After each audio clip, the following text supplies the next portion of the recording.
নমস্কার নমস্কার দর্শক বন্ধুরা, সুস্বাগতম। আপনারা সবাই ভালো আছেন তো? আর আমরাও ভালো আছি। আমি এখন এসেছি একটু আমাদের বাড়ির সেই বাগানে। এর আগে তো একটা ভিডিওতে আপনাদের বাড়ির বাগান দেখিয়েছিলাম। তা বর্ষাকালে বৃষ্টি তো হলো, এতদিন রোদ বৃষ্টি দুটোই হয়েছে। এখন যেমন এই যে বৃষ্টি হয়েছে সকালবেলা, এখন রোদ উঠেছে। আমি একটু নিচে এসেছি, ঠাকুরের পুজো করা হয়ে গেছে, তাই নিচে একটু এলাম বাগানে একটু ঘুরতে। বাগানে রোজই ঘুরি, কিন্তু সেটা ফুল তুলতে এসে একটু ফুল তুলে নিয়ে চলে যাই। আর একটু আগে ফুলটা তো দেখতেই পেলেন কি সুন্দর ফুটেছে। এগুলো নাকি ঘাস ফুল বলে এগুলোকে।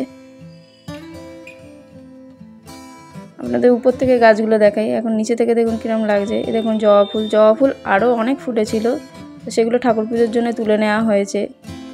আমি আর আমার যা দুজনেই তুলে নিই, নাহলে মানে ফুল অনেক হয়েও মানে তোলার পরেও বেশি একদম এত ফুল হয়েছে এই বর্ষার জল পেয়ে। এই দুটো ফুল আমরা অবশিষ্ট রেখেছি, সব ফুল তো আর তুলে নেওয়া যায় না, আর একটু বাবা রাগ করে। আর এমনি ফুল গাছ থেকে নাকি সব ফুল তুলে নিতে নেই, একটা কি দুটো ফুল অন্তত রেখে দিতে হয়। পুরো গাছ ন্যাড়া করে কোনোদিন নাকি ফুল তুলতে নেই, এটা ওর মাও বলতো আর বাবাও বলে। তাই আমি এখন একটু পুকুর ধারে বসে আছি। যে পুকুর ধারে যে বসার যে জায়গাগুলো রয়েছে, আগে বিকেল হলে খুব এসে বসে থাকতাম, কিন্তু এখন তো আর বিকেলবেলা অফিসে থাকি, তাই বসা হয় না। তাই এখন একটু বসে আছি রোদ উঠেছে বলে। টগর গাছ, জবা ফুল গাছ, ওইদিকে একটা পেয়ারা গাছ রয়েছে। ওই পেয়ারা গাছটা ফল হয়নি, কিন্তু আমার পেছন দিকে একটা পেয়ারা গাছ দেখুন দেখা যাচ্ছে। এই পেয়ারা গাছটা কিন্তু ফল হয়েছে, আপনাদের দেখাচ্ছি। আর পুকুরটা তো পুরো পানায় ভরেই আছে। আগে এই পুকুরে কিন্তু খুব সুন্দর মাছ হতো, মাছের খুব স্বাদও ছিল। পানা হয়ে গেছে, আর মাছও খাওয়া হয় না। আর পুকুরের জলটাও খারাপ হয়ে গেছে, পুকুরের জলটা পুরো ব্যবহারের অযোগ্য হয়ে গেছে, সেখানে পুকুরের জল আর ব্যবহার করা হয়ও না। আর এই যে সেই লেবু গাছ, এটাও তো লেবু হয়নি। আমাদের দেশের বাড়ি গাছটাই কিন্তু লেবু হয়েছিল অনেক, আপনাদেরকে তো দেখিয়েছিলাম। আর এই দেখুন গোলাপি রঙের থোপা জবা, একটা ওই যে ফাঁক দিয়ে দেখা যাচ্ছে।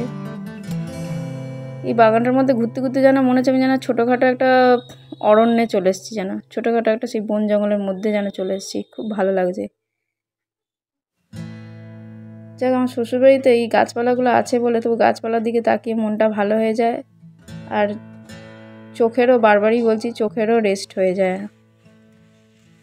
এই যে দেখুন বাবা আবার একটা পেয়ারা প্লাস্টিক দিয়ে বেঁধে রেখেছে, কেন রেখেছে আমার ঠিক জানা নেই।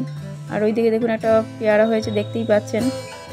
পেয়ারাগুলো কিন্তু খেতে খুব মিষ্টি, খেয়েছিলাম, বেশ মিষ্টি ছিল পেয়ারাগুলো। আর এইটা হচ্ছে করবী ফুলের গাছ।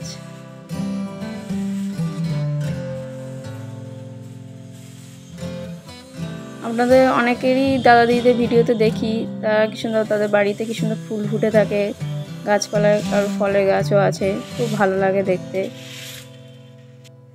আমিও একটু বাগানে ঘুরতে এসে আপনাদেরকে দেখাচ্ছি। এই যে বর্ষাকালেও কিন্তু গাছগুলো যেন আরও ঝাঁকড়া হয়েছে, আর কত ফুলও হয়েছে ওই জন্য।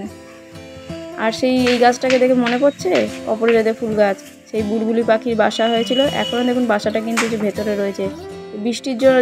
বৃষ্টি জোরে হলে বাসাটা হেলে যায়, আমি এসে আবার ঠিক করে দিই, সোজা করে দিই, যদি আবার বুলবুলি পাখিগুলো আবার যদি তার বাসায় ফিরে আসে, এই আশায়। কি সুন্দর লাগছে দেখুন। তো বন্ধুরা, ভিডিওটি কেমন লাগলো? ভিডিওটি ভালো লাগলে লাইক, কমেন্ট, শেয়ার, সাবস্ক্রাইব করবেন। Thank you.